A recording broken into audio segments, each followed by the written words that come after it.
മുണ്ടക്കൈ ചൂരൽമല പുനരധിവാസം തടസ്സപ്പെടാൻ പാടില്ലെന്ന് ഹൈക്കോടതി. ഭൂമി ഏറ്റെടുക്കുന്ന നടപടിക്ക് സ്റ്റേ നൽകാൻ ഡിവിഷൻ ബെഞ്ച് വിസമ്മതിച്ചു. ഏറ്റെടുക്കുന്ന ഭൂമിക്ക് പണം നൽകണം എന്ന ഹാരിസൺ മലയാളത്തിന്റെ വാദം കോടതി അംഗീകരിച്ചില്ല. ബാങ്ക് ഗ്യാരണ്ടി നൽകണമെന്ന ഉത്തരവ് ചോദ്യം ചെയ്ത് ഹാരിസൺ മലയാളം നൽകിയ അപ്പീലിലാണ് ഹൈക്കോടതിയുടെ നടപടി. നിതിൻ അംബുജനാണ് ചേരുന്നത്. എസ് ശ്രീകാന്താണ് ചേരുന്നത് വിശദാംശങ്ങളുമായി. ശ്രീകാന്ത്, ഏത് കാരണവശാലും ഈ ഭൂമി ഏറ്റെടുക്കുന്ന നടപടിക്ക് സ്റ്റേ നൽകാൻ പറ്റില്ല. ഡിവിഷൻ ബെഞ്ചിന്റെ ഒരു നിർദ്ദേശം അതാണ് വന്നിരിക്കുന്നത്. എന്തെല്ലാം കാര്യങ്ങളാണ് കോടതി നിരീക്ഷിച്ചത്? സ്മിത, ഈ പുനരധിവാസം തടസ്സപ്പെടുത്തരുത് എന്നുള്ളതാണ് ഈ വിഷയത്തിൽ ഹൈക്കോടതിയുടെ പ്രാഥമികമായ ഒരു നടപടി. അതായത് ഇപ്പോൾ നടക്കുന്ന പുനരധിവാസത്തിന് ഇത്തരം ഹർജികൾ തടസ്സമാകും എന്ന് കോടതിക്ക് കൃത്യമായ ധാരണയുണ്ട്. മുണ്ടക്കൈ ചൂരൽമല പുനരധിവാസം തടസ്സപ്പെടാൻ പാടില്ല എന്ന് കോടതി പറയുന്നു.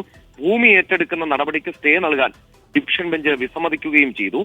ഏറ്റെടുക്കുന്ന ഭൂമിക്ക് പണം നൽകണമെന്ന ഹാരിസൺ വാദം അത് അംഗീകരിക്കുകയും ചെയ്തില്ല.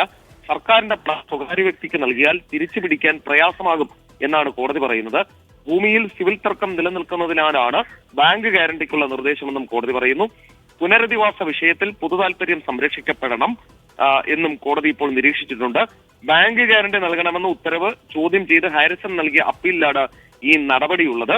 എന്തായാലും അപ്പീൽ ഹൈക്കോടതി ഡിവിഷൻ ബെഞ്ച് ഫയലിൽ സ്വീകരിച്ചിട്ടുണ്ട്. നിയമപ്രശ്നത്തിൽ ഹൈക്കോടതി ഡിവിഷൻ ബെഞ്ച് വാദം കേൾക്കും.